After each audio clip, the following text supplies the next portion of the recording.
Hello, my name is Peter Southey. I've been an English teacher all my working life. I've loved every aspect of it, and especially teaching prescribed literature.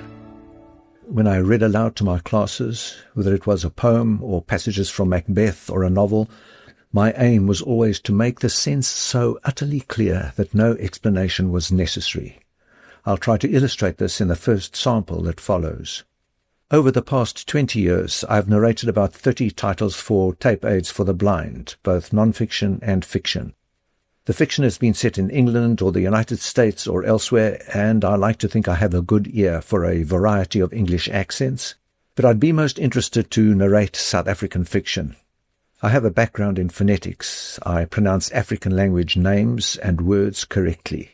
I'm fluent in Afrikaans, and I'm familiar with the different accents of South Africans speaking English as their first or second language. I would try to give each of your characters the accent and personality that you have in mind. My first sample is an extract from Bash Chelik in A Book of Goblins by Alan Garner. The room inside was a dungeon of stifled air, and in the middle of the floor was a fountain of pure water which ran through a golden pipe into a golden basin, and near it a golden cup, rich in jewels and silverwork. But there was more in the dungeon. A man stood against the wall. His legs were bound in iron bands up to his knees, and his arms were bound in iron. And in each corner of the room there were chains fastened about oak beams, and each chain ran to an iron collar about the man's neck, so that he could not move any part of him. His hair and beard hid his face, and lay in the slime about his feet. The prince thought that he must have been dead for centuries, but then he heard a whisper, "Come to me, do me a deed." The prince parted the hair over the man's face, and 2 eyes looked at him in the light. "Give me water," said the man, "and I shall give you a life." My second sample is from A Short History of Nearly Everything by Bill Bryson.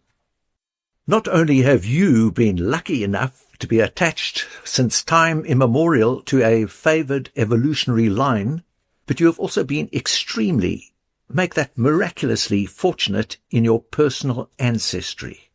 Consider the fact that for 3.8 billion years, a period of time older than the Earth's mountains and rivers and oceans, every one of your forebears on both sides has been attractive enough to find a mate, healthy enough to reproduce, and sufficiently blessed by fate and circumstances to live long enough to do so.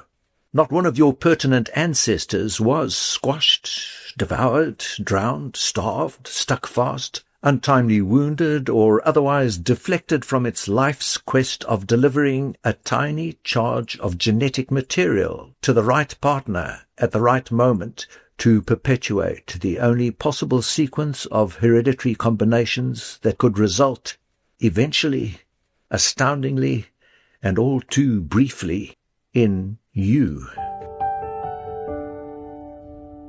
On Chesil Beach by Ian McEwan. They were young, educated, and both virgins on this their wedding night, and they lived in a time when a conversation about sexual difficulties was plainly impossible. But it is never easy. They had just sat down to supper in a tiny sitting room on the first floor of a Georgian inn. In the next room, visible through the open door, was a 4-poster bed, rather narrow, whose bed cover was pure white and stretched startlingly smooth, as though by no human hand. Edward did not mention that he had never stayed in a hotel before, whereas Florence, after many trips as a child with her father, was an old hand. Superficially they were in fine spirits. Their wedding at St. Mary's, Oxford, had gone well. The service was decorous, the reception jolly, the send-off from school and college friends raucous and uplifting. Her parents had not condescended to his, as they had feared, and his mother had not significantly misbehaved or completely forgotten the purpose of the occasion. My name is Peter Southey. I look forward to narrating your next Solid Gold audiobook.